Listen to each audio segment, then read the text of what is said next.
आपल्या प्रत्येकाच्या घरात असं कोणी ना कोणी असतं ज्याला कारलं आवडत नाही. तुम्ही जर अशा प्रकारे कारलं बनवलं तर घरातले प्रत्येकजण अगदी लहान मुलांपासून सगळेजण आवडीने खातील ही माझी गॅरंटी आहे.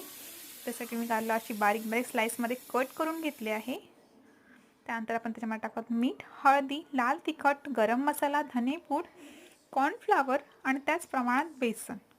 अगदी थोडं 1-2 चमच पाणी टाकायचं आहे आणि ते छान मिक्स करून घ्यायचं आहे अशा प्रकारे. आता आपण ठेवलं आहे तेल गरम करत आणि एक एक स्लाइस आपण तेलामध्ये गरम झाल्यानंतरला सोडणार आहोत.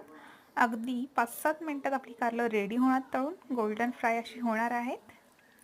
खूप छान रेसिपी आहे, इझी देखील आहे आणि खूप टेस्टी आहे. तुम्हाला कारलं खायची सवय नसेल तर तुम्ही याच्यामध्ये थोडीशी पिठी साखर देखील टाकू शकता, जेणेकरून त्याचा कडवटपणा थोडासा कमी होईल. आणि रेडी आहे तिथं आपली कुरकुरीत अशी कारलं फ्राय. नक्की ट्राय करा ही रेसिपी, तुम्हाला खूप आवडेल. एकदा खाल्ल्यानंतर तुम्ही नक्कीच पुन्हा बनवाल. ट्राय करा.